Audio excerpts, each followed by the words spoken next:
Здравейте, само в ТВ и нашия подкаст в кабинката.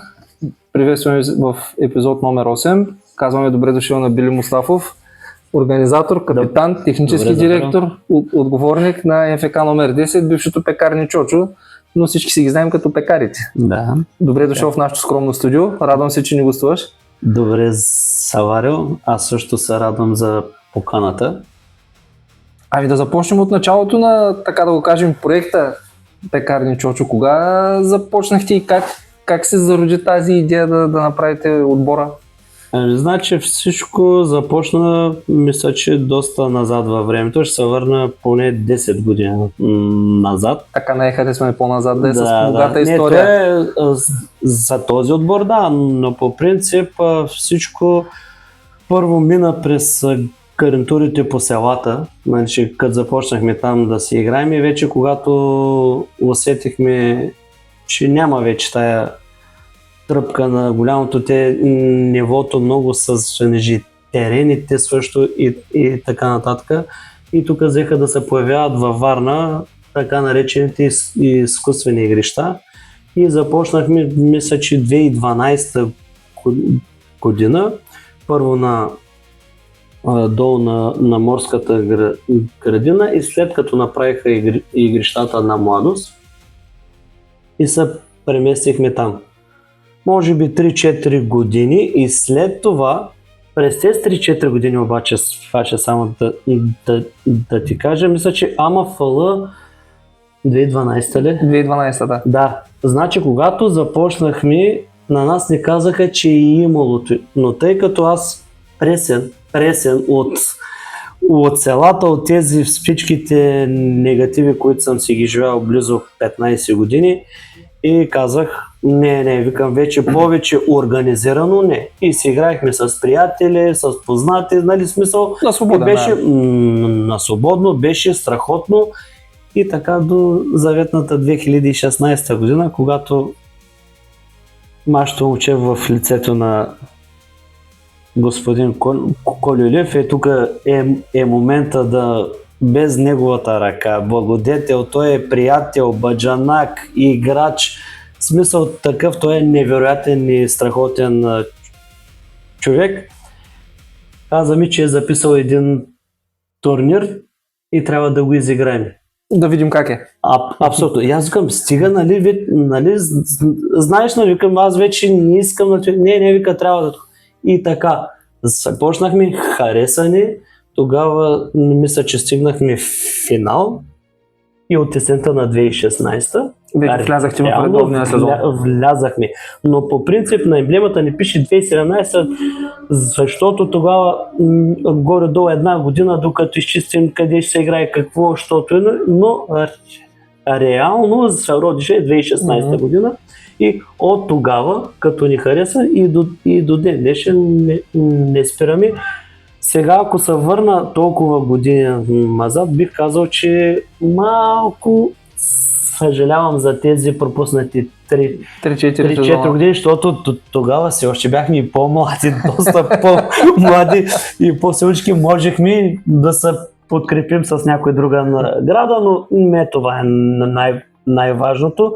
Аз подкрепям главно мотото на тази организация АМФЛ Варна, победа, но не на всяка цена. Абсолютно, слоганът е много хубав и трябва, както ти, повече хора да се вглеждат в него и по време на игра да се замислят при по-грубо нарушение, по-тежко влизане, нали, какви биха били последствията в ежедневието на потърпевшия. За съжаление, аз също те подкрепям много жестоко, но уви го има някои от състезателите, може би, не знам, от неопитност ли, от доста голямо пренебрегване, че трябва да се вземе този мач на всяка цена, но това е, както винаги сме си говорили, контактен спорт. Така, няма как. В крайна сметка, който не му харесва, може да играе волейбол. Абсолютно, да.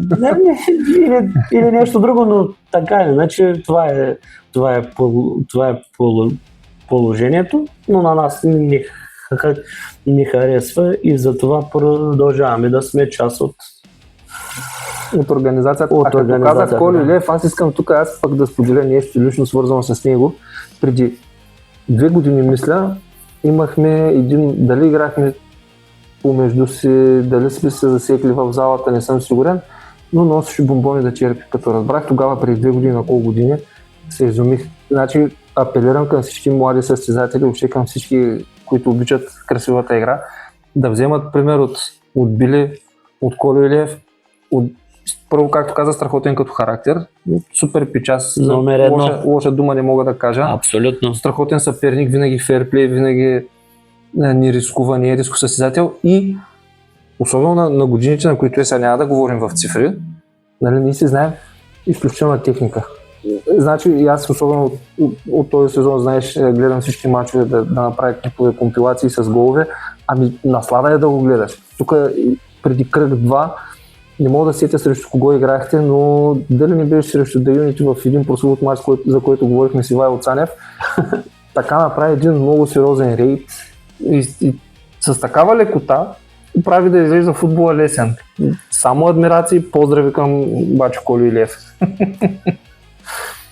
Супер е, аз също нали, много да кажа само, че ние сме едни от застаряващите нали, отбори, в смисъл такъв, че нашите играчи са в доста по-напредна възраст, но от миналата година ще започнахме леко така подмладяване на състава, с което се оказва доста добро влияние и на нас като играчи.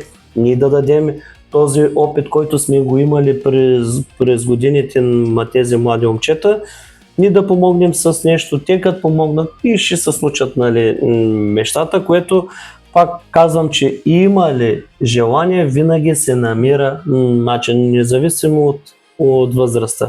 Да, примерно, ако не играем в дадена лига, да кажем на най-горното ниво, висша лига, ще слезем надолу. Ако там не е място, ще слезем но винаги има то, за това ми харесва тук, че има, да, разбира се, но има навсякъде ряд. Аз ли ги следя някои от, нали, в смисъл не само на нашата лига, но гледам и другите, там също го има. Този заряд, който го има в нашата, сви го има абсолютно. Да, било втора лига, било трета лига, било премиер лига. Което значи, че независимо къде участва даден отбор, винаги се получава доста интересни мачове. И оспорване. А като каза за подмладяването, този сезон Дени и Боби правят страхотни неща. Даже нашия отбор в един от мачовете ги гледа отблизо как бродират. Ти като така, понеже откъде ми идва въпроса, понеже при нас Здравко Великов, сега големия му син Георги отскоро почна да играе при нас по-регулярно, момчето се справя супер. И аз много критикувам Здравко, защото той критикува Гого. Ти как се справяш с този момент с бащинската критика? С бащинската критика, честно да ти кажа, в началото, когато той реши да спре професионално, мисля, че беше преди 3-4 години нещо такова, защото беше професионален, нали, състезател. Говорите за карентурите до 17, там, нали, 18. И след това, като видя за какво става въпрос, малко се разочарова.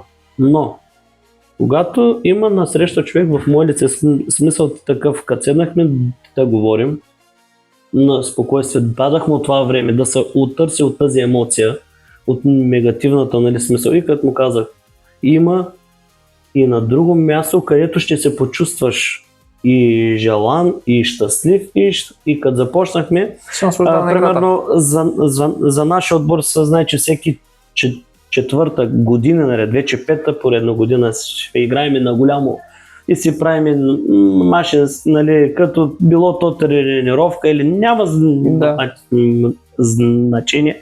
Първо оттам се започна, дойде му един матч, много му хареса, втори, трети, пети и така викам, дай да пробвам на един турнир, втори, нали, матч така и ето резултатите ще вижда, щом почти не отсъстват от стартовия ми състав, това значи, че на тези момчета им харесва. И пак казвам, благодарение на тях много вдигнаха и нивото и класа в нашия отбор. Не омалважавам обаче и труда на всички останали. Като почна от нашия незаменим страж. Аз чак да отворя тема, но ти ми изпревари. Не, аз мога да говоря много. То е, но за мен лично и за много хора, защото аз мога да говоря с тебе, мога да говоря с други от други отбори, а за мен той е номер едно. Няма кой да го би в много показатели в вратарското изкуство. Във вратарското изкуство и това под рамката. След това имам си две страхотни момчета в задната линия, халфовата линия. Стигнем до това. Аз съм си доволен това, което сме направили. Стараем се да го поддържаме. Надявам се и доста по-дълго време и да си довърша, пак малко се отплеснах, нали, от темата за младите. Боби Колчев също страхотно момче, страхотен играч. Въобще, в смисъл, имам и още едно момче, ти каза само за тях двамата в лицето на Станимир Минков. Така нарече Пъчето.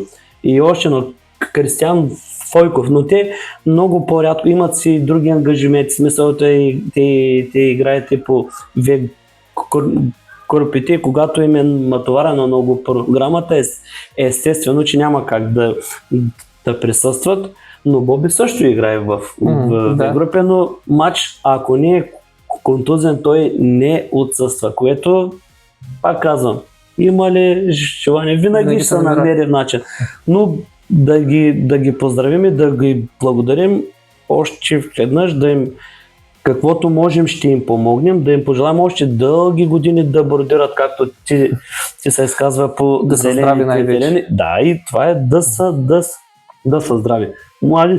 Млади са, има още много какво да дадат на този спорт и аз вярвам, че ще го направят рано или късно. А като отвори темата за Хрис за вратарския пост, колко време е при вас? Сега тук малко, мисля, че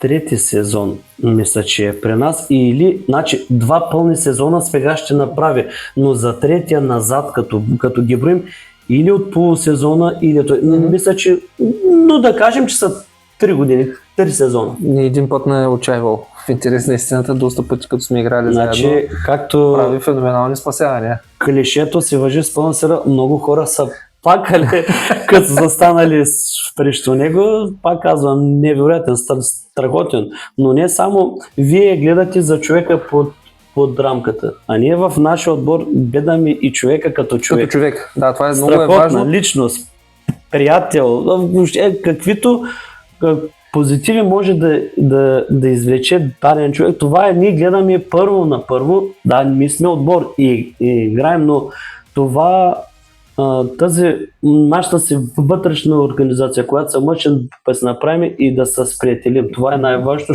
защото и какво се вижда. Ако сме добре навънка, ние сме добре на терена. Когато почнем да имам конфликти, да се караме то с какво е напрощо, то там вече аз това чак да кажа, че вашия отбор, за това ви симпатизирам от дълги години, деца вика, от как се познаваме и ви харесвам, защото освен, че се играете много задружно, много здраво, много качествен отбор, чисто футболно, но и се вижда и преди мачове, и след мачове се вижда химията между вас, че сте приятели, че сте една много здрава група сплотена и затова сте толкова добър отбор.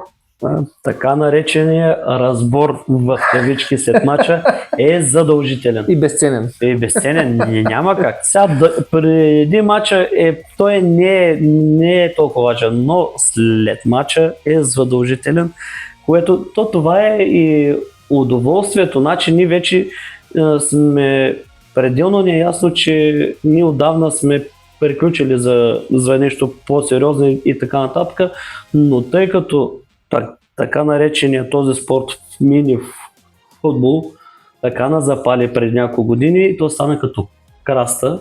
Да. И вече не можеш, ти искаш, но няма как. В смисъл, той като наркотик, който не го е изпитал, Няма Само как той да, може няма да как да съжалява. обясним на някой, който не го е абсолютно. изпитал. А в тая връзка, между другото, в един от обзорите, които бях пуснал преди месец-два, имаше една снимка на Стоян и на Хрис на побиричка на Алис Торосян, нашия фотограф, ги беше хванала на побиричка отстрани на пейките след матч.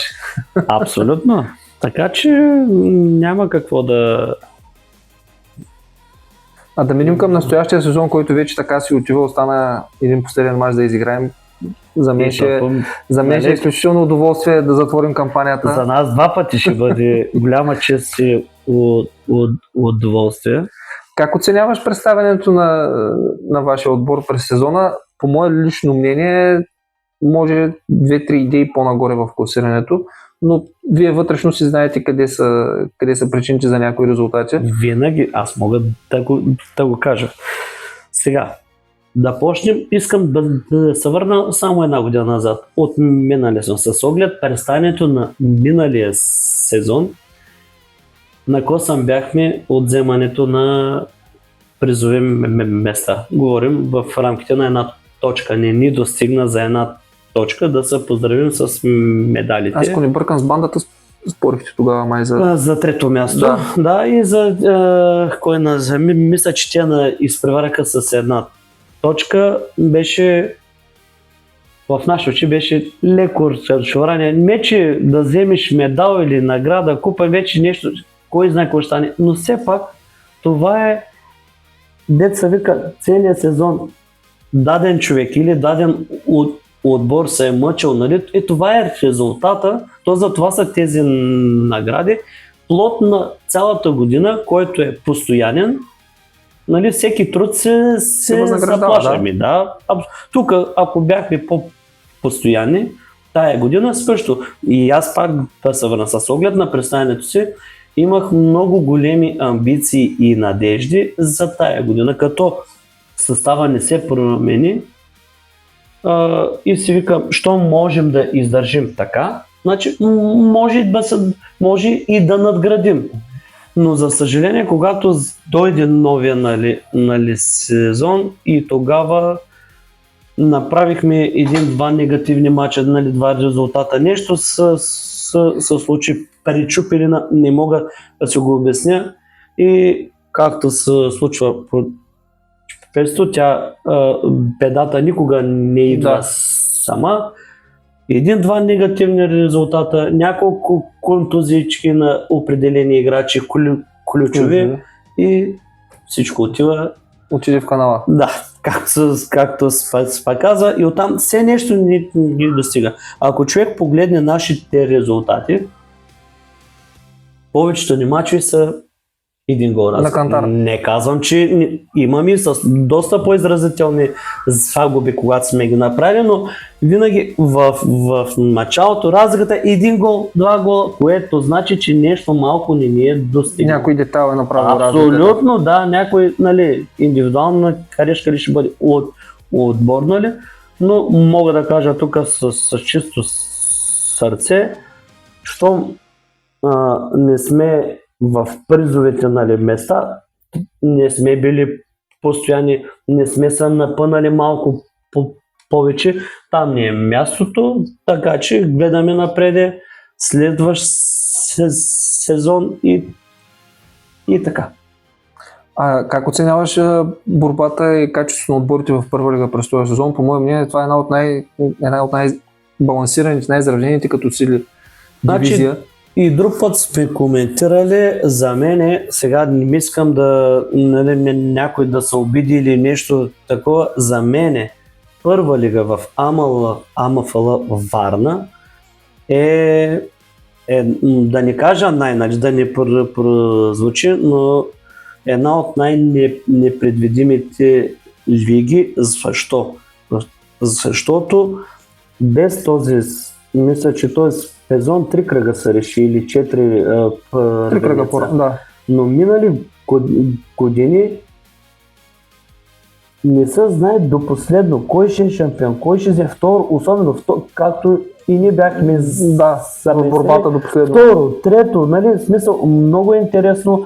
А през целия сезон, първи, втори по сезон няма значение и изненадите са всеки божи кръг. Смисъл такъв. Последния може да би първия, втория, нали, не знам, нали, смисъл. Много интересни матчове стават и това на нас много не харесва и винаги сме се борили да не играем в по-долна лига, да не играем в най-горна лига, ние си преценяме. Дори когато имаше тази така наречената пресявките, да, ние винаги като сме събили и сме си говорили, правим така, че ние трябва да играем. Целта винаги е била първа лига. Сега, ако дай Боже, смисъл, резултатите ни показват, че трябва да се качим горе, естествено, че ще го направим. Няма никога. Щом резултатите ни показват, че трябва да играем на дадено място, ние сме там, без никакви претенции. И затова казвам, на нас лично ни харесва много тази лига, защото до последно е непредвидима. Да, като в аванс ще подскажа за втората част, ще правим с Петко Димитров обзора, но ето като казваш за изненади, ние вчера направихме 5 на 5 с ФК Дружба. Вече го такова. ФК Дружба е изключително класен отбор. Абсолютно. Мога да кажа, че не сме в най-доброто състояние, но ето, че направихме реми. Ами, добре, да се което се изненада. 2 кръга назад на Unity им трябваше точка. Да, прословутия мач с 4 мача, те трябва да вземат само една и аз си викам, нали, те ще ги вземат срещу нас след това, защото знам, ние вече от доста години, нали, играем заедно, знаем си играта, знаем си възможностите. Е, тук е момента да ги поздравя момчета на господин Ивайло Цанев и компания, да им честитя така заслужената и извоювана шампионска титла в първа лига. Така че и аз викам, тук ще се поздравят вече, няма какво да стане, 4 кръга преди края, но топка е. Почваш 0 на 0 и там вече 6 от едната страна, 6 от другата страна. Точно, аз затова постоянно казвам, не гледайте противника. Винаги си гледа твоята игра, какво е зададено, какво трябва да се направи, винаги има. Винаги се започва. Ако човек излезе с вече е предубеден, че защото има много пъти, главата си ще загуби на терена. Говорите, само като се погледне, като видиш, той вече е загубил преди да излезе, няма смисъл. При вас езика на тялото говори съвсем друго, особено пак ще се върна към Колю. Това са, за мен са родени победители и винаги играят за успех, каквото и да се случва. Но дори да не победим, няма драма. Не, че не правим драма. Значи, ако каже, че някой, нали, не му пука, иначе всеки е дошъл тук. Нали, тук, значи не пука. Абсолютно. Значи на нас ни харесва този състезателен характер. Ако ни харесва, ще чакаме да се останем още по другите игрища, които, нали, няма съди, няма, нали, делегати. Да, не е организирано на свободен. Но ни харесва, защото всяка седмица има си програма, има си заснемане. Вече не малко хора вече се интересуват. Тук мога да сложа и нежния пол вече, които гледат. Говорим за съпруги, приятелки, дъщери, нали, смисъл, да. Те вече почват да се интересуват от този спорт, когато гаджето ли играе, бащата ли играе. Мотивацията е друга. Да, това е, което е доста по-интересно и тук къде на шега, къде не, ама поне да знаят къде е любимия. Защото иначе да няма съмнение и раздори излишни. Абсолютно, а не само да намокрим шаньоката с вода и да кажем, че сме играли матч. Тук в тази връзка ще цитирам големия Калоян Генчев, който преди година, няколко станаха вече 10-12, игра при нас в залата в лигата на Бисер Маринчев, беше казал: ние го питаме, нали, тогава ни по-млади, той е малко по-голям от нас, бяхме се изпозаженили и така нататък, някои почнаха проблемите да ни ги пускат, чехала така сериозно натежава и го питаме, Кала, така и така, казвам на жданите, се радвай, че изгледам с футболни обувки, а не с лачените, защото тук с футболните знаеш къде съм. Абсолютно. Поздравявам, че колко към далечна Италия. Така е. И много си прав, да. Трудно е на истина, когато вече човек има, ето аз мога също да го кажа, че наистина през годините е много трудно. Особено сега, когато човек е ергенче, нали, няма никакви ангажименти, може да си идва тук по един, по два, по 5 пъти, но вече когато е, нали, вече е създал и семейство, и приоритетите, но пак казвам за на тази краса. Той е като наркотик. Който не го е изпитал, няма как да обясня на човек, който Не гледа футбол и няма. Аз съм започнал преди 40 години, още първи клас, когато бях. Я разкажи за началото. При теб къде се запали искрата? Кога се запали искрата по красивата игра? Значи ще разочароваме доста, да не се разочароват по-скоро от тези, които ще не гледат, но мисля, че бях първи клас, когато за първи път това нещо ме запали, ама ако кажа тук, може би как съм започнал, някои могат и да не ми вярват. Аз съм го казал на много хора. Началото беше с камъни. Колкото и ни врат. Не. А топката? Топката не беше камъни, защото славни години са били. Далечната 1982 година. Така, защото аз се спомням горе-долу година по година, нали, какво съм правил и така нататък, но наистина тогава се започна. Значи какво ще рече, преди 44, аз казах грубо 40, но от първи клас първо беше с камъни, Саша. Имаме 2 камъка за врата и си изберем някакво малко камъче. Най-големият проблем обаче не беше, че играеме с камък, а беше, че обувките се късаха доста често, пък тогава който не е живял в онези няма да разбере. Години няма да разбере, така са ме полупали някой друг шамар, нали? Но това не ме е спирало. След това вече, нали, след някой друг годинка, една втора, нали, почнахме парцали там, както е, то може много хора да не ни повярват, но това беше истината и се започна от училищните. Даже ако ти кажа, че сме играли с медицинска топка, който е играл, с медицинска топка, знае колко килограма е, значи тази сраз може да направи чудеса.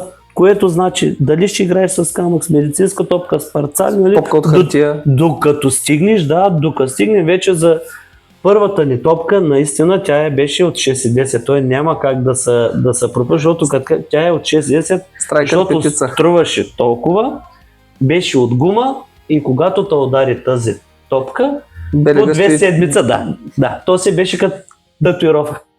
Въпреки всичко, ето, ние сме. Да. И ти си играл, и аз съм играл. Моля? Това горе сме един випуск, минали сме по тия времена. Абсолютно, да.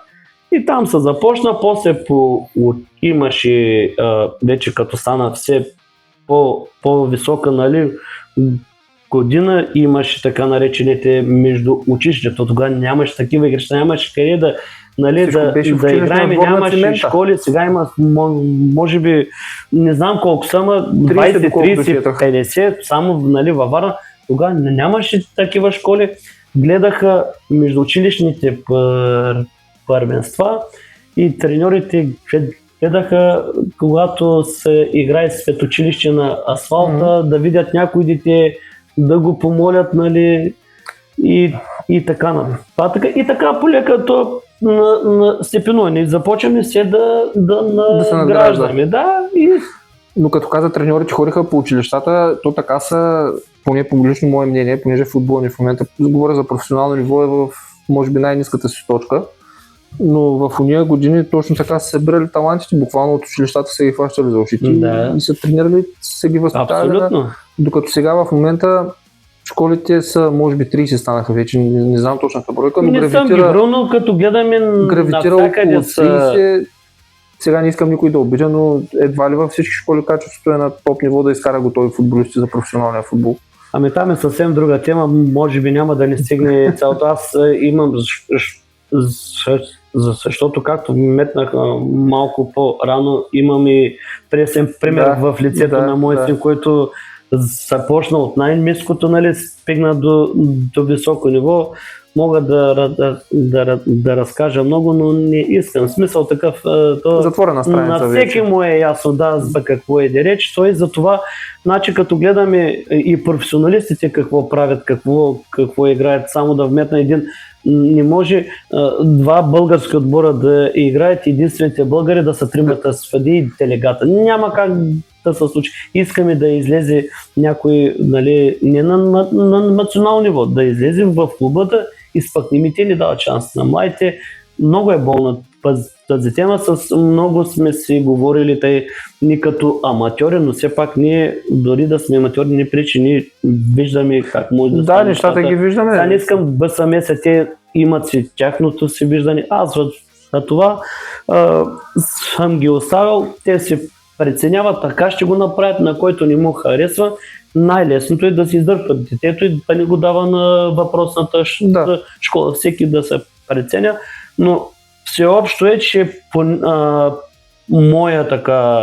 мое разбиране да го кажа, че ние родителите имаме главната роля да много се месим. Много се месим на деца, на треньори, на ръководства там. В смисъл, много акъл се дава. Много акъл. Не знам откъде е това нещо. Не се остават треньорите да си довършат тази работа. Ама ти не разбираш, взема детето, отива в друга, нали, школа. Това съм бил, нали, това си, да, прав си. Ти много. Защо не го пускаш? Нали? Той не се остава, примерно, даден треньор ли там, който както искат да го нарече, да се свърши тази работа. Нали? Дайте му време, дайте да видим какво, що. Обаче най-нормалното нещо е като види родител, че дадено дете, не му се пуска, примерно да ти си дал детето и като виждаш, че не му пускат и отиваш веднага да търсиш някакво. Да, ма защо? Първо виж в собственото си. Аз тук между другото искам много ми е болно, да дам пример с малката ми дъщеря. Тя спортува модерен балет с обръчи. Всяка събота и неделя я водя на репетиции. Аз в репетиционна не съм влизал. 2 пъти годишно има концерт. Това са единствените 2 пъти в годината, даже преди 2 седмици бяхме на концерт в операта. Единствените 2 пъти в годината, в които виждаме резултата на нейния труд. Няма. В репетиция родителите не препарват. Това идва концерта, гледаме, пляскаме, децата показват какво са научили за тези 6 месеца, защото те през 6 месеца ги правят. И според мен, ако се въведе, сега не знам родителите как ще го приемат, като ги гледам как висят по оградите и както казваш, дава такъв и на треньори, на съди, на деца. Аз съм бил свидетел на, понеже пък голямата ми дъщеря тренираше женски футбол, като беше ЖФК Варна при Елена Пева и Стефан Дончев. Баща разплака собствената си дъщеря, тръгна да обижда нещо, да как да играе, че не била подала нещо, което беше застанал на оградата, висеше на жечка и беше нещо много грозно, изключително грозно. Не, това аз съм също бил свидетел и затова съм го видял и тако, и не смея и да се обаря. Когато те ми се започна, викам и му казах така, нали, то е ясно, че се познавам и с треньори, и с съди, защото нали, той на където отива, аз оттам се връщам. Да, смисъл, то е нормално, но винаги съм стоял на страна и му казах така, той също може да го потвърди.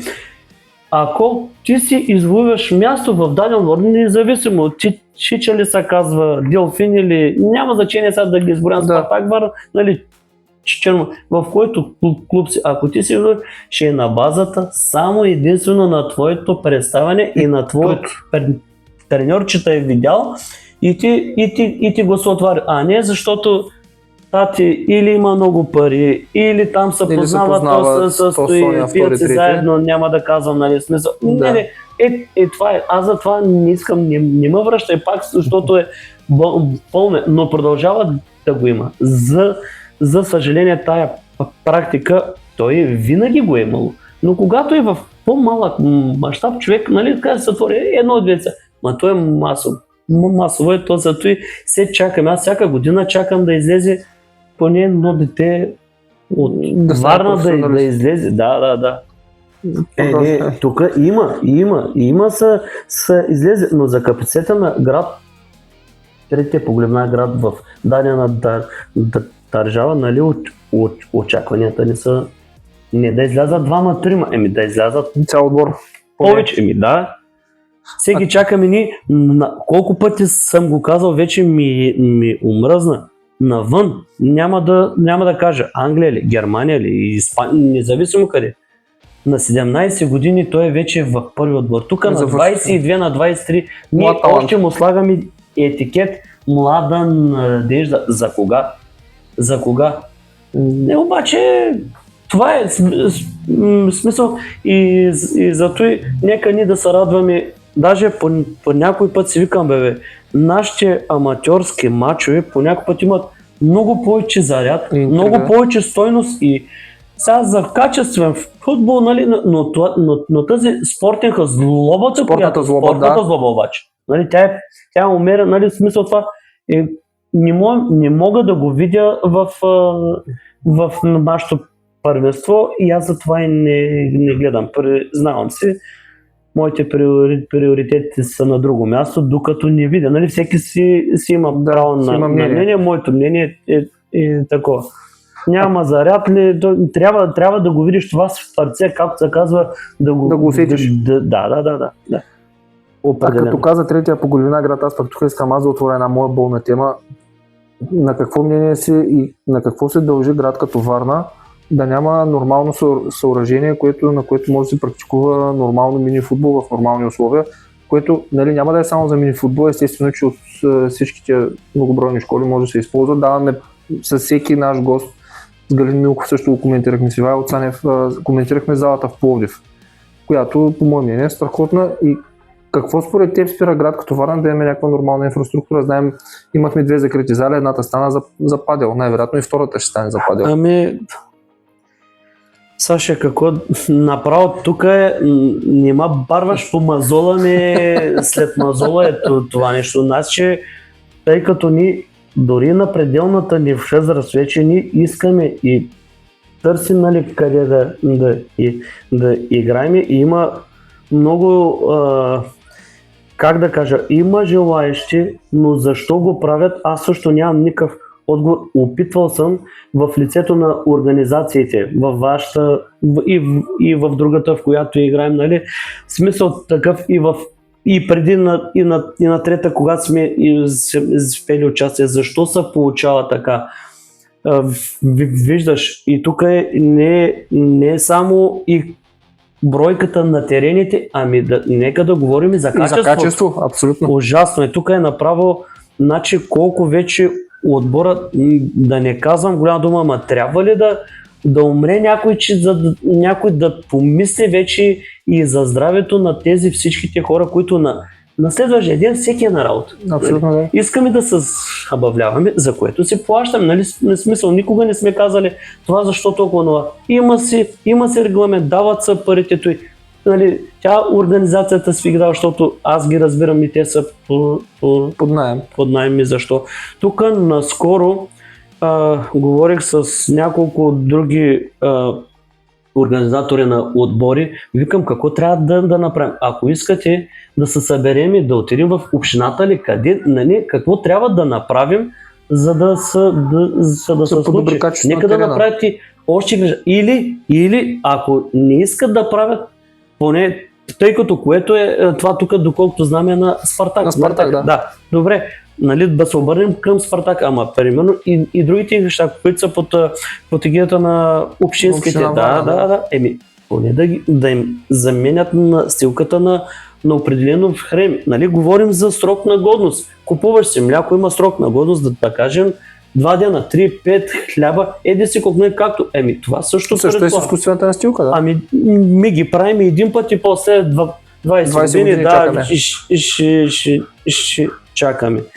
И не знам към кого трябва да се обърна, темата е крещяща. В смисъл, тя не се ли смени настилката, значи доста, може би някой от отборите да ни кажат по-поста, ние сме аз, тъй като твой гост мога да го кажа тук, ако няма да ти кажа дали ако е удобно име, направо ще го кажа, че ако не се смени настилката на игрищата на Спартак, колкото и да не ми се иска, Песет от следващия сезон няма да участва в тази лига. Нищо против лигата, абсолютно. Само нали, Да, тя лигата на нас няма тя е няма и вина.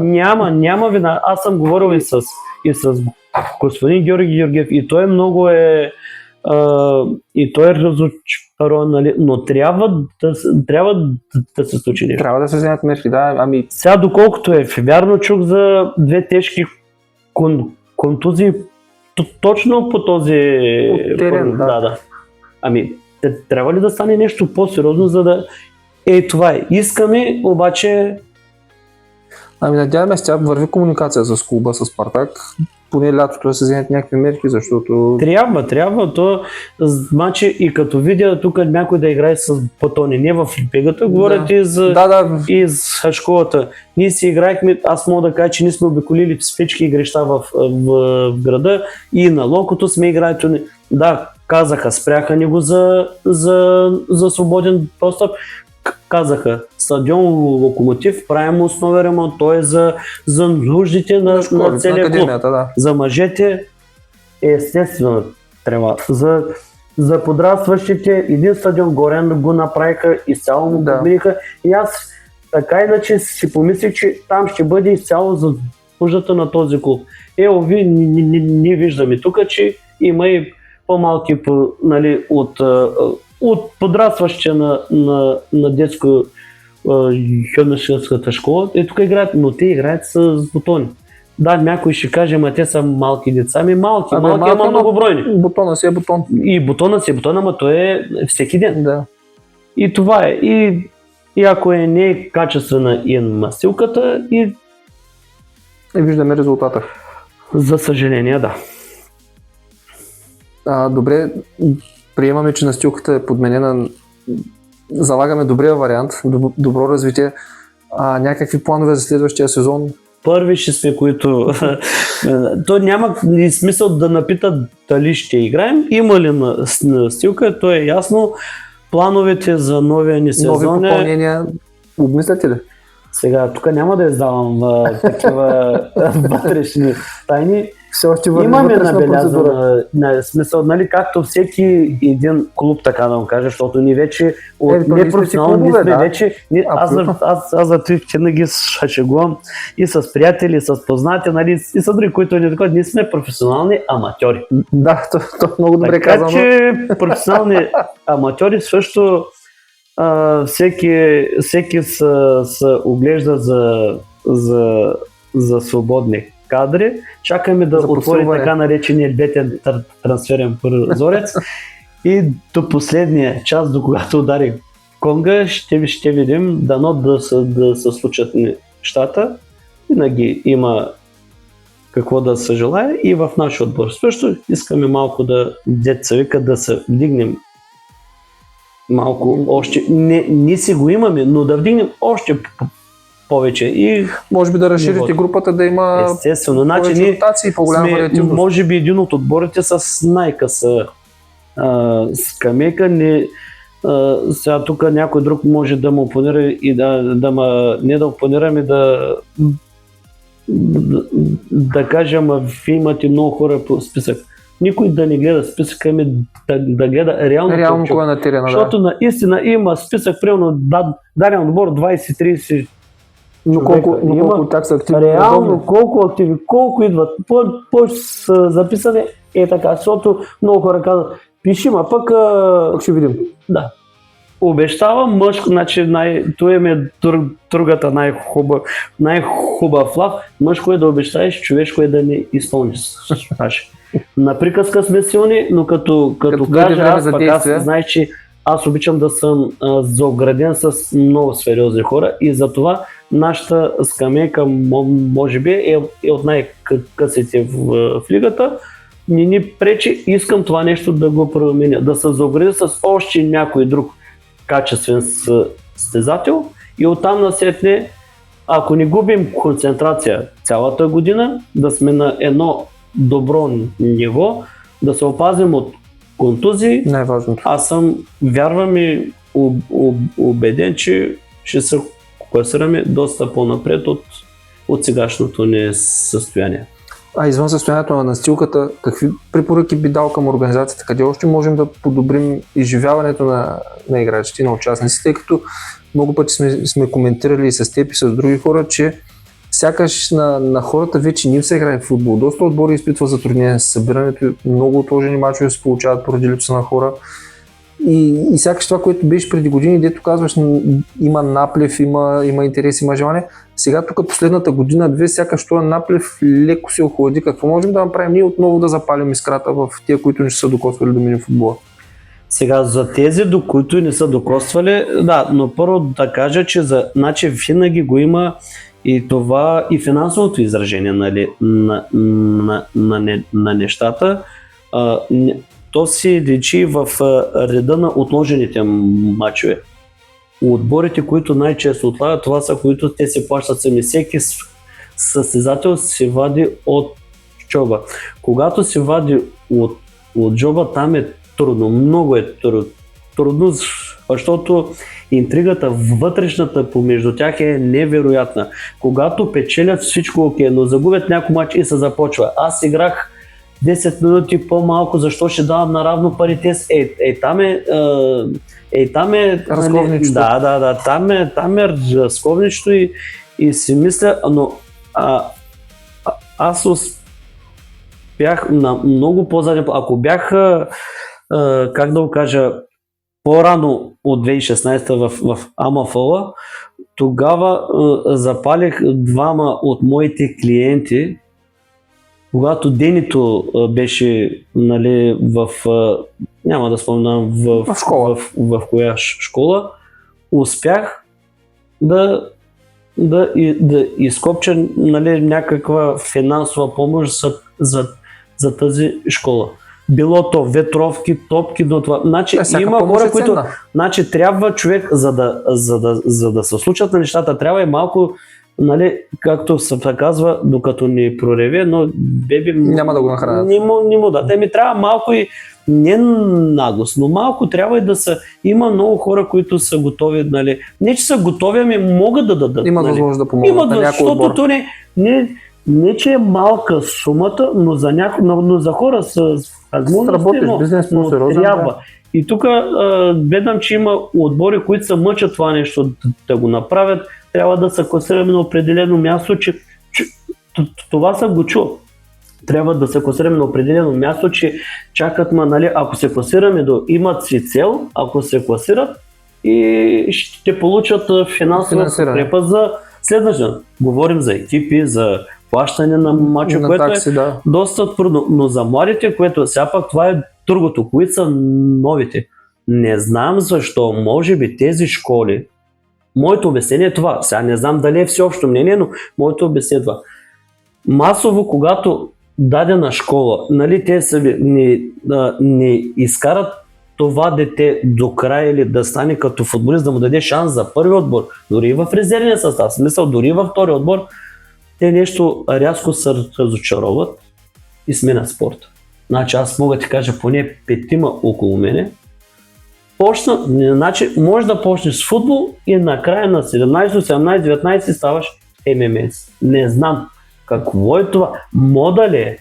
Нещо друго ли е? Агресията ли ги избива на съвсем друго място, но въобще тотално и казват, не ме занимавай. Не искам да чуя за футбол.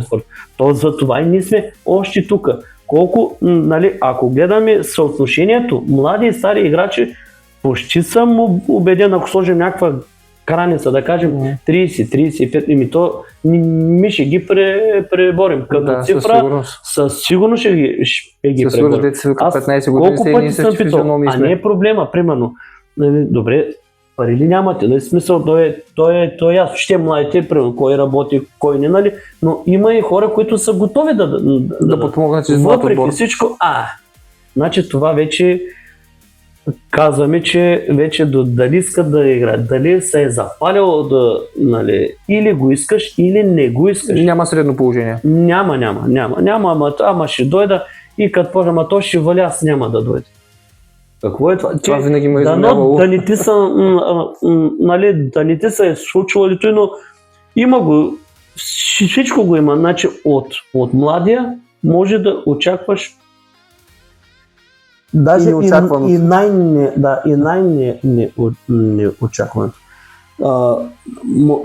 Сега пак, нали, казват някой, ма те времената са такива, той и преди, ние нямахме, сега ние от немотия от какво, ма то желание, нали, искаш да го правиш и даваш мило и драго. На мене ми беше кеф и с планите да игра, и с по-големи, даже с по-големите, по-голяма интрига.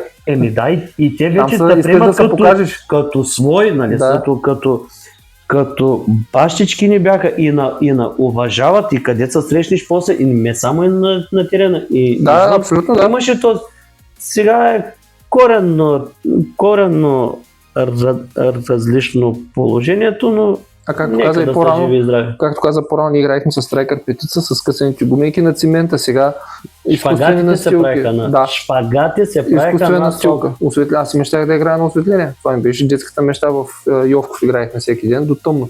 Като мръкне мача приключва, защото вече нищо не се вижда. Абсолютно. С страйкър петица, с късани гуми на асфалт, но не спираше да играем цял лято, цял ден. Да. Сега топката топка. Гуминката е скъсана.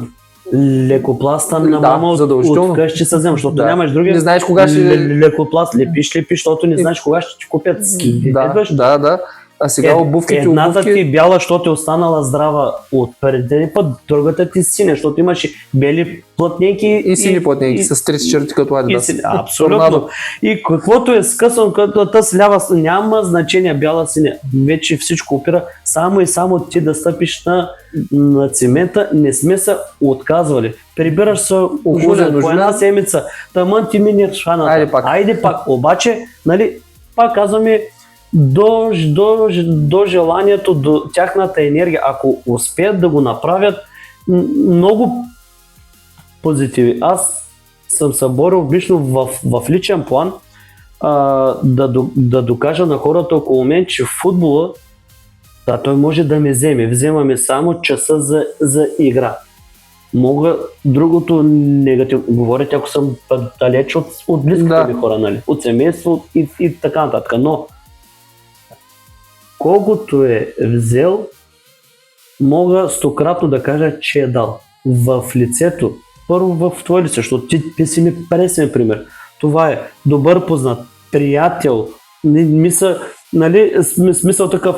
Този почваме и един на друг, защото ние сме по екип, но след това кой е бил какъв, ние си помагаме взаимно, стане като още по-голямо семейство. Е много силна, ти какво ти трябва? Това, той ще го свърши. Нали? За да не казваме кой какво работи и така, но нали, смисъл голяма помощ.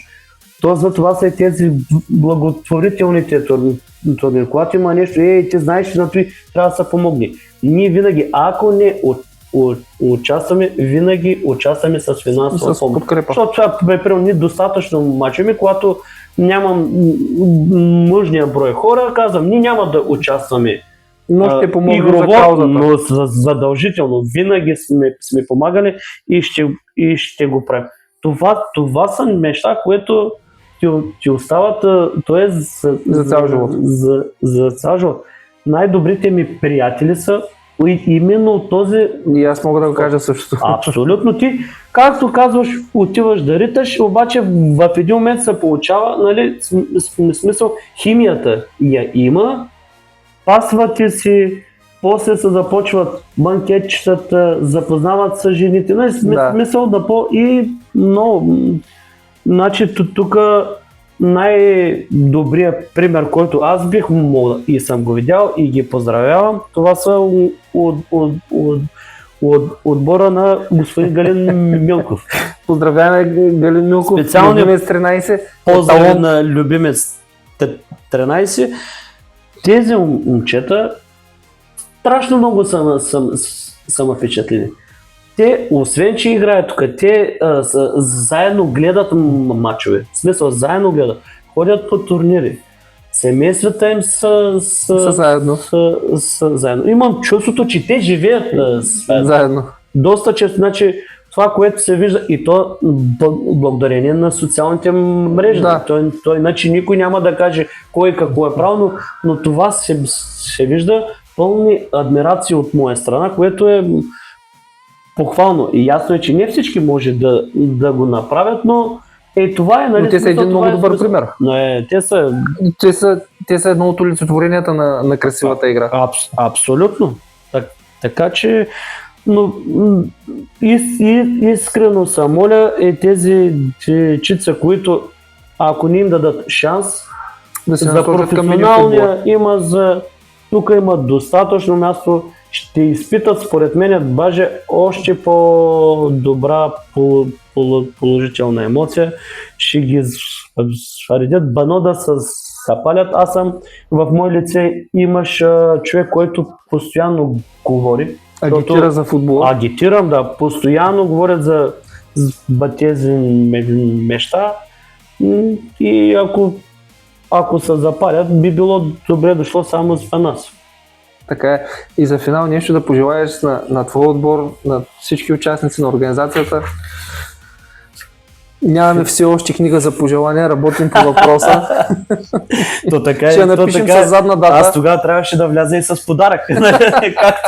както повелява етикета. Да. Нали, етикета, може би за следващия път ще го направя. Със сигурност ще имаме книга. Сега, като за финал ли? Значи, финал е на първо място се моля наистина и игрището да се смени на структурата. Добри. Сега кой ще играе, кой няма да играе, но по принцип всичките сме за да излезем здрави от дадена среща, нали, всеки си има своите лични ангажименти. В твое лице искам, то не на последно място, в смисъл ти сега казваш, че за финал аз исках да го вметна и да ти благодаря лично на тебе, че от тая година тази организация в твое пеце мен лично силно ме впечатли.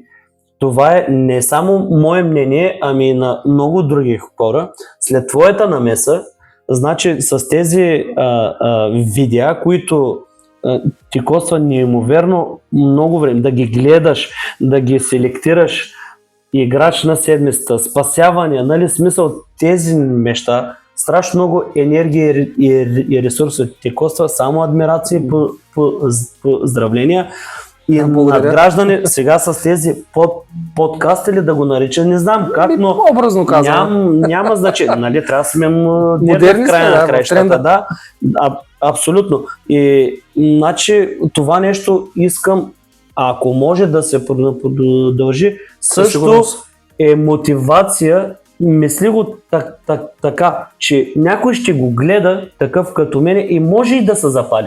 Надявам се. Защото става все пак казвам, аматьорско, но по-професионално. Смисъл това нещо да има по-често, нали, смисъл е такива събеседници, да има нещо по-различно. По-различно, да, по-ново. Нали, конкуренцията е лоялна, защото в други лиги във Варна това нещо не се прави. Сега да, благодаря за твоите думи. Не ги знам, нали, смисъл, всеки се знае, нали, какво, но това нещо, което ти лично го прави и се занимаваш, браво, поздравления и ти го пожелавам само да надграждаш и то времето ще покаже. Да, аз като те познавам, убеден съм, че ще го направиш. Много благодаря за спасение седмица и голна седмица. Искам да вметна, че и екипа на лигата в лицето на делегати и оператори също много помага с предложенията.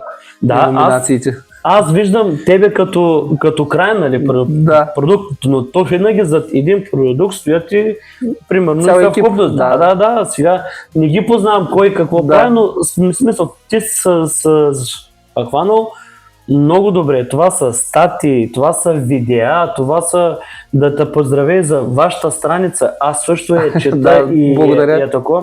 Това са уж на пръв поглед поредното, как се казва, скролване, да. Обаче, като се зачете човек и като види, че някой си отдели от времето да го напише това нещо, да сложи и видео, значи в този забързан свят, който живее, всеки има някаква работа, всеки е изнервен, всеки бързаме, много бързо живее. Бързо и бавно, нали? И на мен лично това ме е направило впечатление и аз за това го много благодаря тук футбола и за аудиторията да кажа и пак да се обърна към тези, които не играят, да ги поканим в лигата. Футбол е един така светъл от пъстър оазис в сивото ежедневие. Да. И това е един вид, за мен лично, аз съм от толкова години, мога да кажа, че може да е физическо натоварване, но психически някак се да, защото като всеки отива на работа, кой нали, има някакви проблеми, знаем, човек без проблеми няма. Нали, тук, ако го направи по правилен начин, ще види как той се разтоварва. От сивото ежедневие, за което... Абсолютно. И така, да сме живи и здрави, да оправят, нали, аз това се боря. Да се оправят тези масилки, за да можем да продължим тая традиция, за да няма... Да няма повече контузии. Абсолютно, да. И до година с нови сили, надявам се с някое друго ново попълнение. Здраво в боя. И гледаме, да, ние не се предаваме, това са малко отбори, включвам отново и Вася, не ти правя чветки като, но винаги съм давал пример, когато бяхме изпаднали в една тупка, че нали, много загуби се събират, викам, погледнете момчетата от Абсолют. Аз ги познавам и при Банв, при господин Хаджи Вамбус, няма лиги, в които вие да не сте... Да не сме се засичали, да. Нема, вие не правите примерно загубите, например. Обаче, триш и продължаваш напред, смисъл, гледай позитивните неща. Да, никой не обича, но... но има и той са характери, съвкупност, значи ние сме организаторите, се явяваме малко и като... Психолози. Да, ама аз трябва да съм, нали, мисля, предполагам, че и ти, нали, всеки... Абсолютно, да. Имам и оплаквания. Аз съм питал, как го правиш? Вика, добре дошъл в клуба. Ти трябва да си баща, майка, психолог, брат, сестра, не знам какво смисъл. Единия, нали, то е дълго да и болна тема, така, но се надявам тези неща все по-рядко да се случват и да ги има. Все повече усмивки искаме, тъй като се видим да, независимо от развоя на матча, винаги този фейрплей, това уважение да си остане, защото за мен лично всяка година е последна, не знам кога ще ги окача, неимоверно това време идва. В тази връзка Дидо Давидов, който ти познаваш отлично, тук като ни гостува, каза: не спирам, защото спрали, ще спра. Да, така е. Ние от това се плашим хората на тази възраст, защото често имаме дадена контузия, която те спира за около, да кажем, седмица, 2 месец, може би, нали така. И тогава усещаш другата болка и страдание да си отстранен, да не го изпитваш това удоволствие, което си свикнал, това е цял живот. Нали? Това са много години и аз от това се плаша, че ще дойде, той е дошъл, но не се отказваме. Тялото е спряло, но ни... Духа, докато няма пречи. Вече го караме само от желание, но няма да нас спре. Страхотен завърших на нашия разговор, изключително ми беше приятно, благодаря. Благодаря на Били Мустафов. 2 пъти много ми е приятно винаги да се говорим за каквито и да било теми, така че когато имаш нужда от събеседник, обадиш ли са? Насреща се. Да. Супер, много благодарим. Във втората част продължаваме обзор на кръга и какво предстои в последния кръг на сезон 2025-2026. Коментираме с Петко Димитров.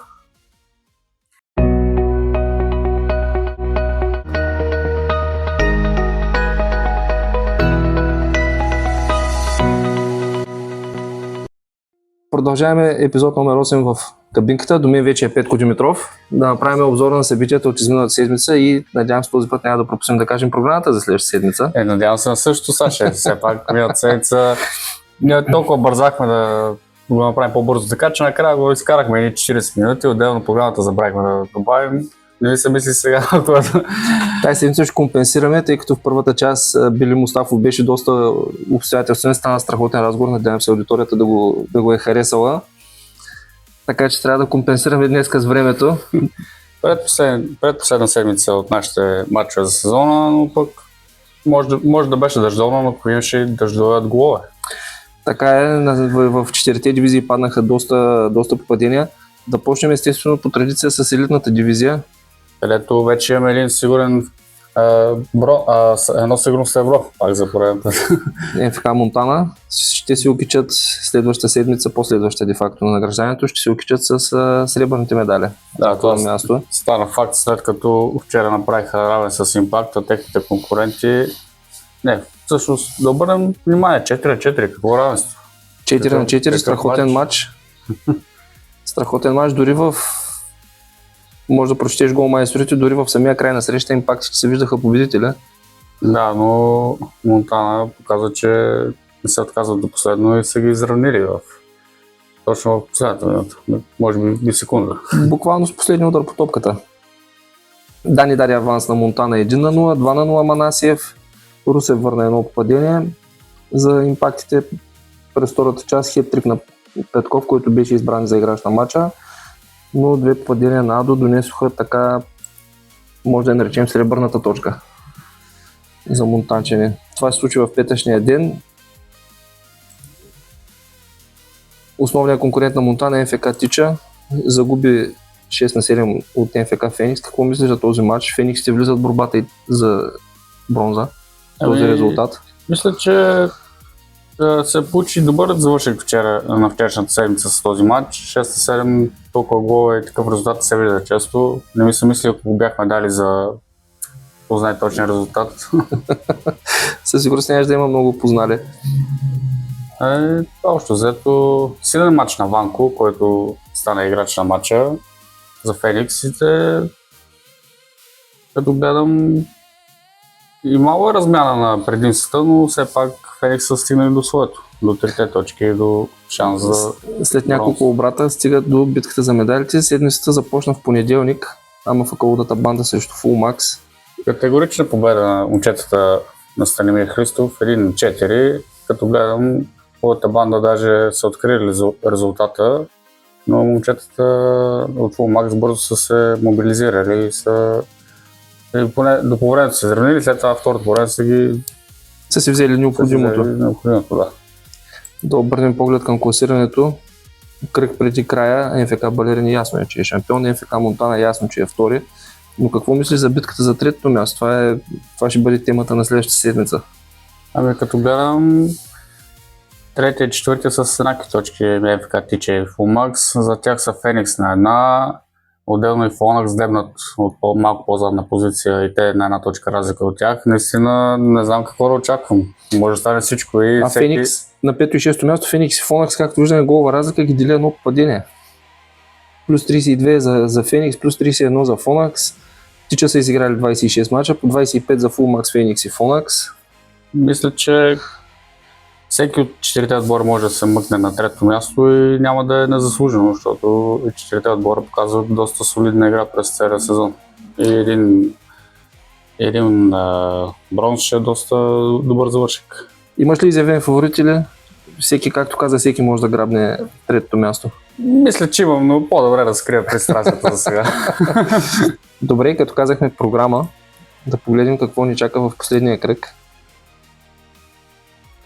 Тук правим оговорка, че тази седмица срещата на Балерини срещу Фонакс беше отложена, така че за Фонакс ще ги очаква един от двата им двубоя, ще бъде доста тежък. Така да видим какво ни очаква и следващата седмица.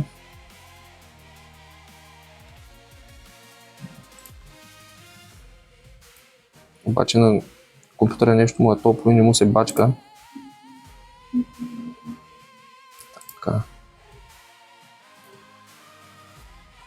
Така, ето е и програмата. Лудата банда ще спечели матч служебно. Как ти се виждат срещите? Според мен пряк сблъсък навсякъде. Да, даже два преки сблъсъка. Именно между тези 4 отбора имаме по две двойки. Един е Фонакс и Тича. Там със сигурност очаквам да има напрежение и искра до последно. Като имаме предвид, че е заложено и трето място. Вторник 21 часа е този матч. Четвъртък имаме МФК Импакт срещу Терма Вилич. Момчетата на Марти Йорданов миналата седмица показаха, че могат да играят атрактивен футбол срещу този съперник. И там очаквам да има много голове, независимо от двете врати. Петъка имаме МФК Феникс и Фулмак с другите два конкурента за третото място и там очаквам да е доста атрактивен футбол с много атаки и много попадения. Медалистите шампиона Балерини Монтана, те ще си играят мача в деня на награждането, вторник на 16 юни. Да, с който ще завършим и програмата и сезона също. И мисля, че очаквам доста добър последен кръг в Премиер лигата, като имаме предвид, нали, пак повтарям, двата мача за третото място между четирите отбора. Ще е интересно. Те първите два отбора са ги оставили така сами да се оправят помежду си. Кой да... Не мисля, че ще изиграват все пак протоколен матч. Нищо, че тогава ще ги наградат. Със сигурност няма да бъде протоколен, ще бъде много интересен. Двата най-добри отбора в дивизията през целия сезон. Първи и втори ще покажат защо са първи и втори. Преминаваме към първа лига. Също много интересна дивизия, но също в четирите дивизии вече знаем шампиони, че тук да юните са първенец. Открихме в Деня на детето два от отборите, които отдавна са били деца, ама факалудата банда срещу ФК Любимец 13. Две славни селекции на Тони Петков и Галин Милков. Любимец 13 продължава с впечатляваща форма, записва нова победа 6-3 срещу бандата. Дойде ли според теб малко късно този подем в играта на любимците и ако беше дошъл по-рано, биха ли имали шанс за борба за медали? И може да се каже, че дойде доста закъсняло, но пък по-добре късно, отколкото никога. Сега важното е това да е един добър завършек на този сезон и да го продължат в началото на следващия, защото аз очаквам те да се в призовите места като цяло. Те са един доста здрав и добре играещ отбор и мисля, че го показват в последните седмици тук от шампионата.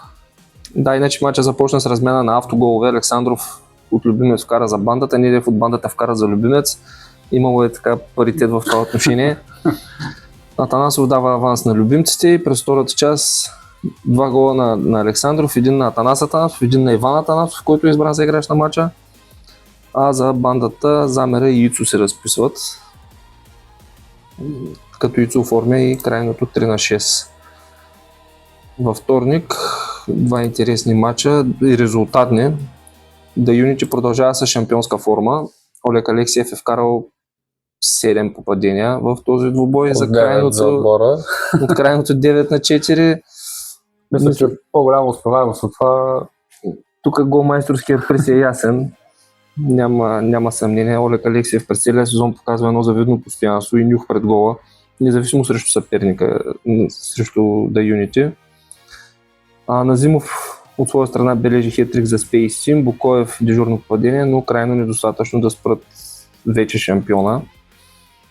В същия ден малко по-късно МФК НР 10 срещу МФК Волов 2-6.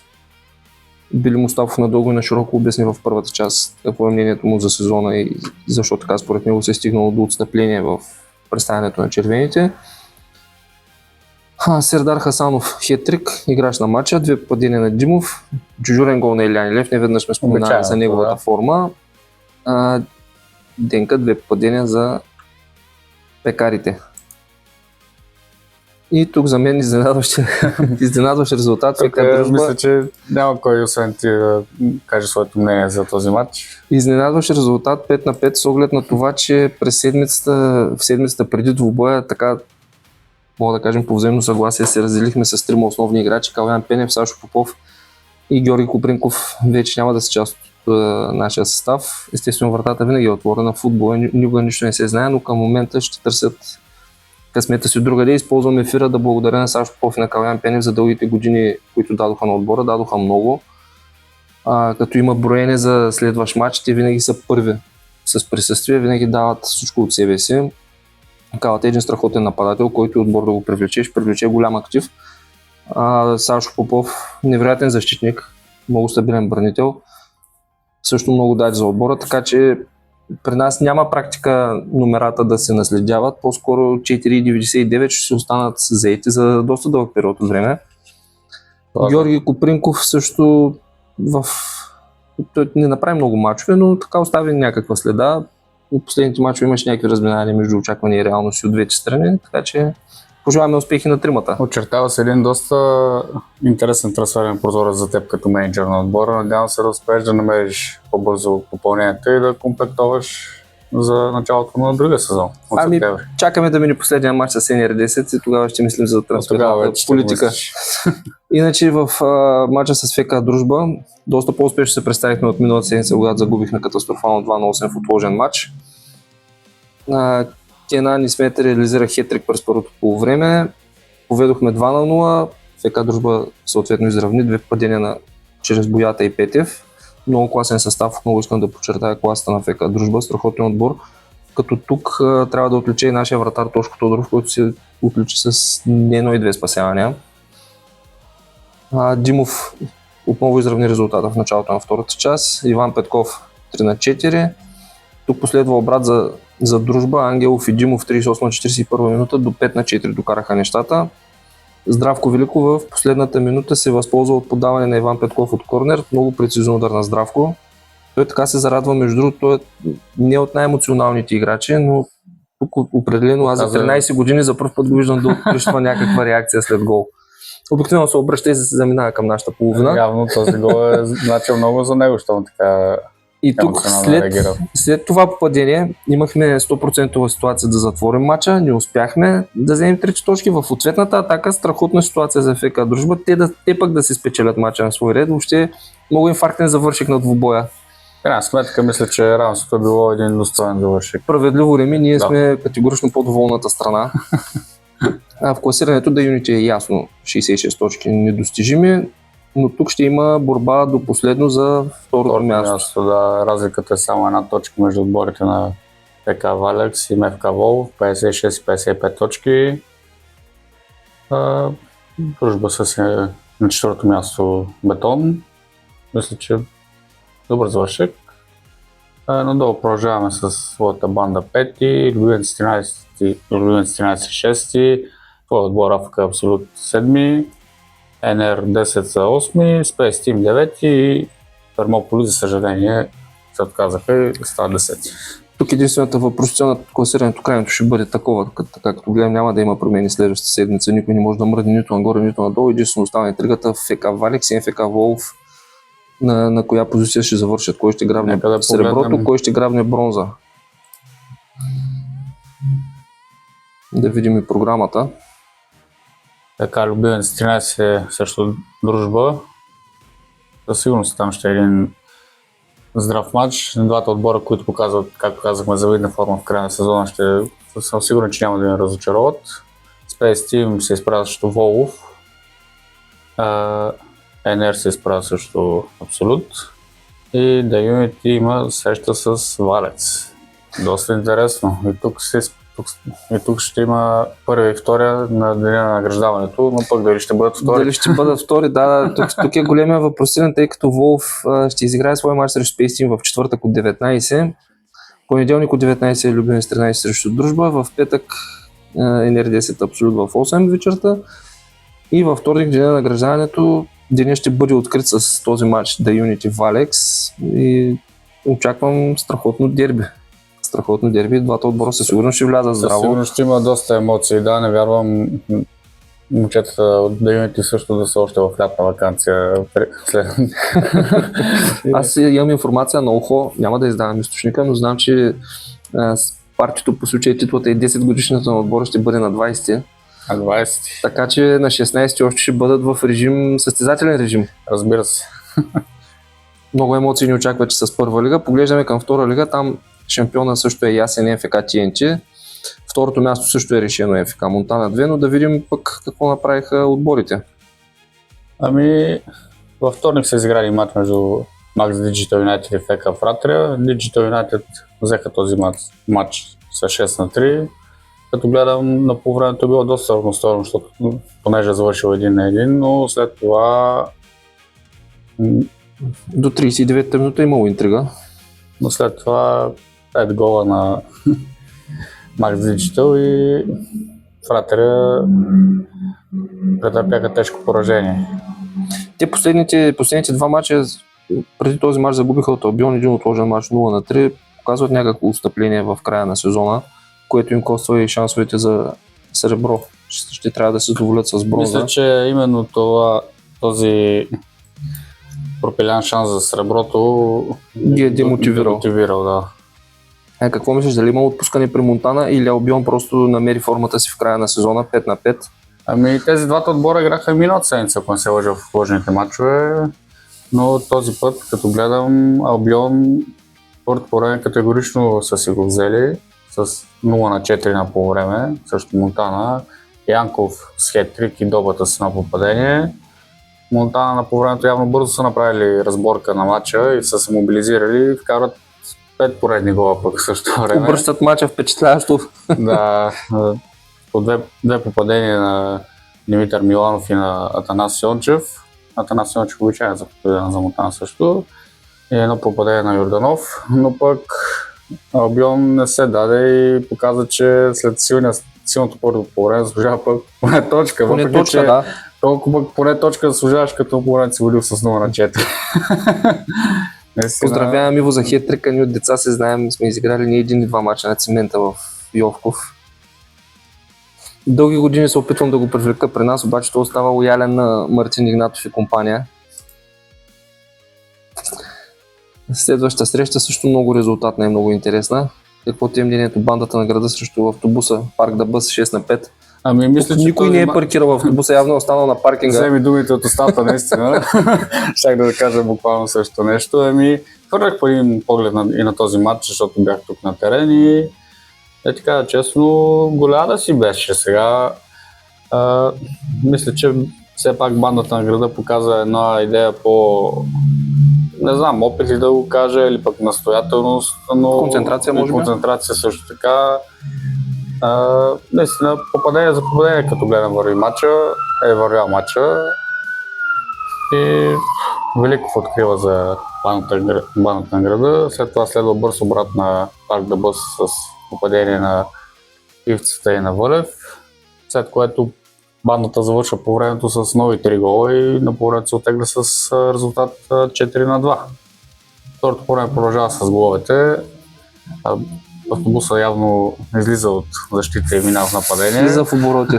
Стига до 4/4 с попадение на Тодоров и на Гогол, но пък и след което следва по една размяна попадение, бандата вкарват с Милков, Вълев изравнява за Буса, но пък Милков отново бележи в последната минута на матча и стигат до победата. И тази седмица имаме доста попадения в последната минута на двубоя. И тук драматична развръзка в края на срещата. TNT Севитигъски 13/4. Тук няма много място за коментари и при голмайсторите обичайните за казахме за Unity, така явно важи за TNT. Момчетата на Радо още не са в лятна почивка. Показаха, че играят този матч на обичайното добро. Обичайното страхотно ниво. Румен Касабов, Тошко Кулев продължават да нижат гол след гол. Тук за разнообразие на Димитров едно попадение.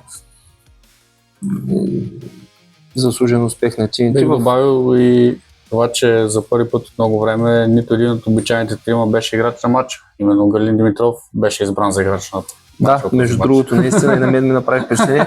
Виждам човек с екип на TNT и не е нито Румен Касабов, нито Влад Михайлов, нито Тошко Кулев. За момент си помислих, че има някаква грешка. Но явно... Случват се такива неща до време. Галин Димитров е показал изключително ниво, той е много страхотен футболист. В класирането TNT продължава с възхода, 73 точки, преминаха кота 200 в реализираните голове, вече 209. Страхотна форма в атака, Монтана 2 на второ място, 62 точки, също няма мърдане, ФК Фратрия на трето място, тук също няма да настъпят никакви промени. Няма да има промени в първите 3 места в тази група. На четвърто място бандата на града с 41 точки, на пето място Mac Digital 35, шесто място Скрита сила с 31, Албион 27, Парк да Бъс 25. Тук може би това е единствената позиция около седмото място, където може би ще настъпят някакви промени при грешна стъпка на Албионце. Севите Гъски 9 с 21 точки. Смятам, че долу-горе така ще остане и крайното класиране. Най-вероятно да, аз очаквам да има голяма промяна. И преминаваме към трета лига. Също предпоследен кръг. Много интересни мачове имаше и тук. Много драма. Този път няма някои мачове така с хамбални резултати, само един, другите си бяха долу-горе оспорвани до последно. Общо взето да, на пръв поглед. Какво мислиш за развитието на първия мач в понеделник? МФК Рувик срещу МФК Мълния. Ами, явно и тук, както по подобие на Монтана, е имало солидна размяна на полувремена. Момчетата на ФК Мълния са стартирали матча с 3 гола и 0-3 на полувреме. Мехмедов, Пацов и Демиров са ги отбелязали. И второто полувреме пък за сметка на това било категорично за МФК Рувик, които са един от доста така добре комплектованите отбори в третата дивизия. И правят много силна плейофна фаза. 4 попадения безответни на Кръстев, Георгиев, Николов и Димитров. Господинов беше избран за играч на матча. Мисля, че момчетата също показват доста здрав футбол. Ама ФК Галактикос МФК Стройгранд 4-7. Стройгранд след лекото залитане в предходните кръгове връща се на пътя на победата. С което мисля, че вече бетонираха първото Да, място. в група Б те ще бъдат победители в тази подгрупа, така да го наречем. Ами да, обичайното ниво за момчетата от МФК Стройгранд. Костадинов, Колев и карат първите 2 попадения за тях. Едир връща 1 за Галактикос, след което бърза мобилизация, Акив става 1-3 резултата. По времето свършва 2-3 за Стройгранд след попадение на Синан за Галактикос. Второто по време, като гледам, имало е по-размяна на един гол, но след това Рецитал на Шукрю, който приключва с 4 попадения и играч на матча. казаха, както каза ти, обичайното си ниво през сезона момчетата и заслужено си да победят. Страхотно дерби на Владислав и Касталия, 5-5. Също много обрати в тази среща. Саров, Спартаклията и Петров дават класически аванс на Владислав.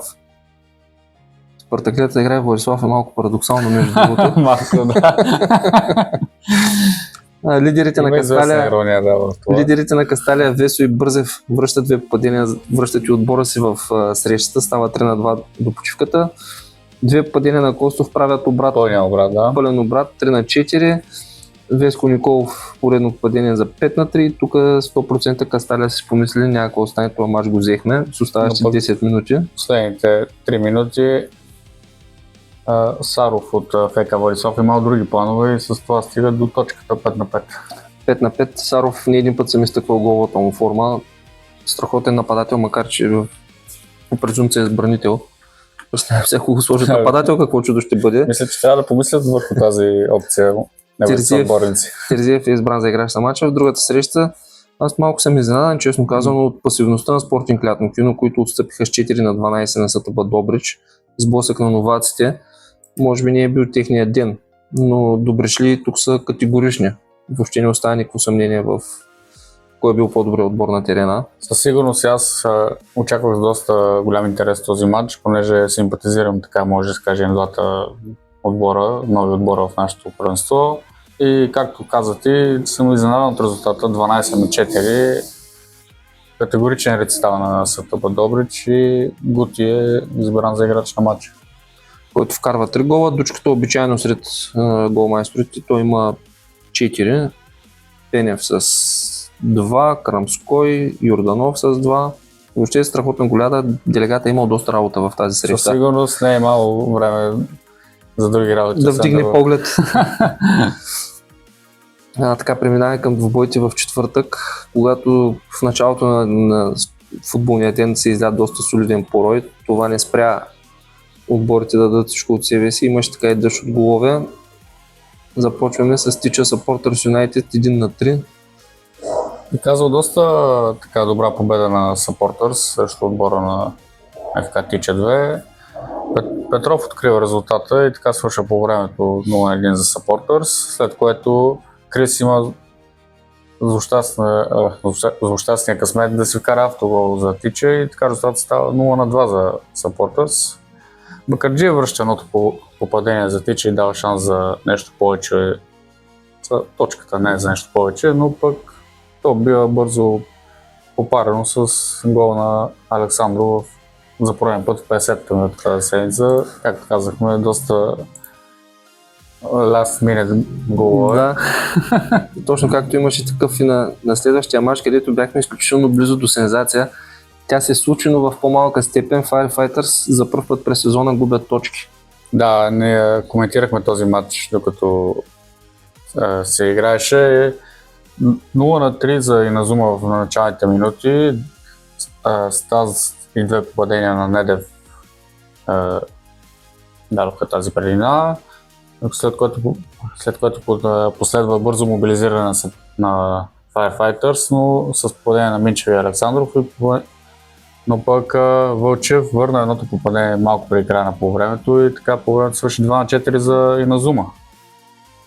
Второто полувреме започва с 2 гола на Firefighters след Славов, след попадение на Славов и на Александров, което стигаме до 4-4. Тук аз лично си помислих, че с следващите 8 минути Обратът е готов. Обратът е почти готов, но попадение на Иво за Иназума 2 минути преди края даде така наклон към сензацията отново, но пък момчетата от Firefighters показаха, че няма да се дадат и стигнаха до равенството, което лично за мен пак е сензация, но пък поздравявам момчетата на Иназума за така силния матч и За се техния страж спечели приз за играч на матча. Пред това нападение наистина и да вземат единствения отбор до тук, който е взел точка, със сигурност са имали нужда от силно представяне на вратаря. Да, поздравявам ги още един път момчетата за здравия матч. Последния матч за четвъртък е МФК Импакт 2 срещу ФК Фратрия 2, 4-7. Тук е имало, и тук също е имало интрига, макар че фратрийци постигат победа с 3 гола разлика. Хетрик на Филончук през първата част. Импактите връщат едно попадение за 1-3. То също става 0-1, 1-1. 1-1 изравнява Петкова в 7 минута. Филончук нови 2 гола 10-24. След което импактите явно влизат доста мобилизирани във втората част. Виждаме 2 гола на Илиев и на Петков в 28-29 минута за 3-3. И тук вече интригата почва да поприключва. 2 попадения на Иванович 36-39 за 3-5. Илиев второ попадение за него в матча 41 минута за 4-5. И Филончук в 47 и пореден гол в 50-та минута слага точка на спора при 4-7 за ФК Фратрия 2. Във вчерашния ден ФК Ария, ФК Алкохол, 3 души са познали точния резултат, ако не ме лъже паметта. Могат да следят нашата страница другата седмица за томболата. Как се вижда този развой на срещата? Ами получил се доста здраво сблъсък, като имаш предвид, че започва с 2 жълти картона, а не с попадения. 0-1 за ФК Алкохол, след което момчетата на ФК Ария вкарват бързи 3 гола и стигат до обрата още първото по време. Второто по време започва доста така по-добре за ФК Ария. ФК Алкохол, моя грешка, да, извинявам се. Като те показват, че може да са нов отбор, но пък това не им пречи да играят силен футбол и мобилизацията на по-времето била доста добра, защото Попов, Антонов и Женевиньо вкарват 3 гола и стига до победата с 3-4. Наистина много добър матч. Калоян Енев и Женевиньо избран за играч на матча, заслужено. Аз, по мое мнение, Ария на почивката са решили, че матчът е приключил. Ами най-вероятно е малко известна доза подценяване в началото на второто по време и това им костваше победата и даже и точката. От опит знаем, че когато някой отбор реши, че е спечелил матча, после много трудно при един обрат може да се върне на първоначалната настройка. Оборот, така е. ФК Old School записа първа победа в плейофната фаза, надигра Пласхим с 10-4, доста убедителен резултат. Но тук Голеада, но Пласхим изиграха много силна основна фаза, но в плейофната фаза сякаш не могат да намерят себе си. Какво е твоето мнение за спада във формата на Аксаковци? Ами мисля, че нещо при тях се щупи така леко, мога да кажа. Не знам и тях ли ги мъчат контузии, други проблеми в края на сезона или пък загубиха мотивация и вече мислят за почивката и така, подготовката за следващия сезон, но наистина има едно отстъпление на отбора на Пласхим, което ме изненадва. Но пък познавам момчетата от Old School. Аз от тях очаквах повече в плейофната фаза и като цяло, нали, в края на сезона, но съм малко така разочарован, че в чак Едва пред последния матч ще дигат така, да. Но пък, както казах и за много от предните отбори, надявам се да намерят ритъма си сега и да го продължат да го пренесат в следващия сезон. Да. Илиас е избран за играч на матча. Не мога да произнеса фамилията, моля да бъда извинен. Той вкара и 5 попадения, хетрик за Джери, Преско и Маринов с по един гол, 2 гола на Моряка за Пласхим, 1 на Атанасов, 1 на дежурния голмайстор Златев, който почти не пропуска мач да се разпише, но този път се оказа крайно недостатъчно.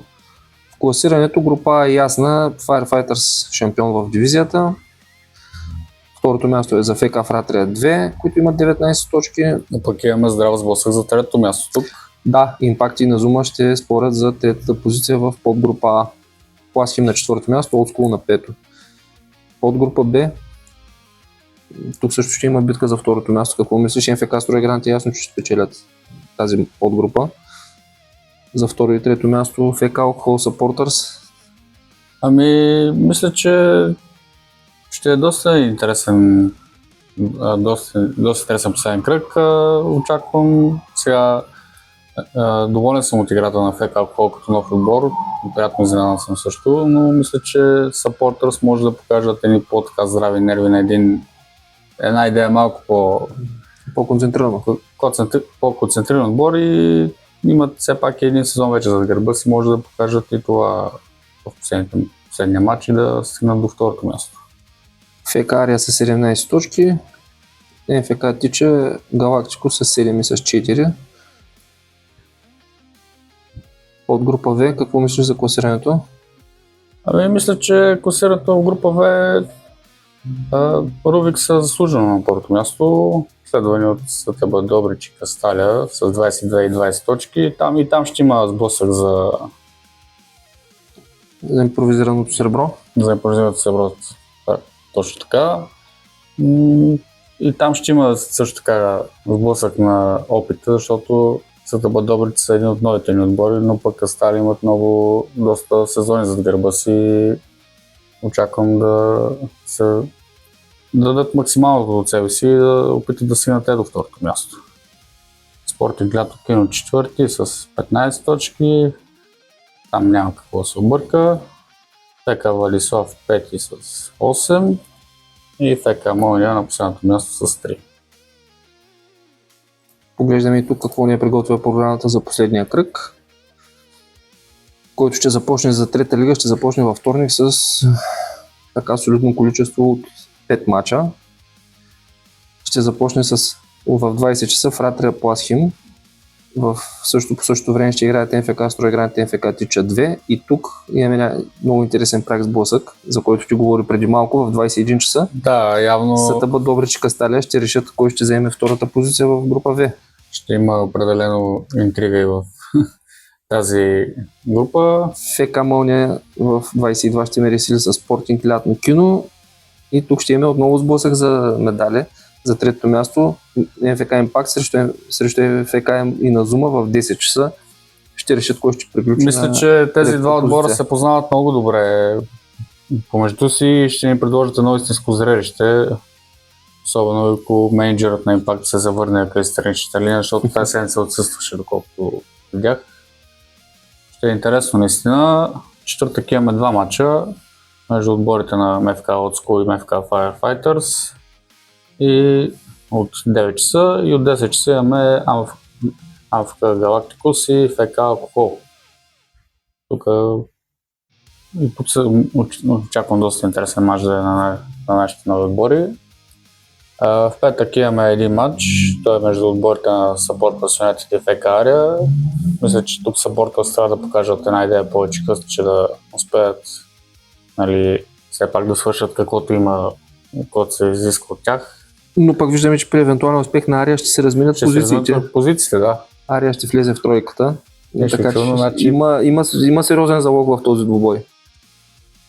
В понеделник имаме последен матч между ФК Валислав и МФК Рубик. мисля, че Рубик ще играят сериозно в този матч и ще дадат най-доброто от себе си, но пък ще видим Владислав с какво ще му отвърне. Очаквани страхотна последна седмица, а ние приключваме епизод номер 8 на нашия подкаст в кабинката. Следващата седмица правим разбор на, естествено, първата част ще имаме гост, втората част разбор на последния кръг, да видим дали сме получили отговори на всички въпроси, които зададохме сега. Така е, надявам се за следващата седмица тук да има още един човек при нас. Имаме, както казахме, 3 микрофона, 3 стола и да се получи един добър завършек на сезона. И това е, мисля. Бъдете здрави и Ще се видим следващата седмица. браво. Супер.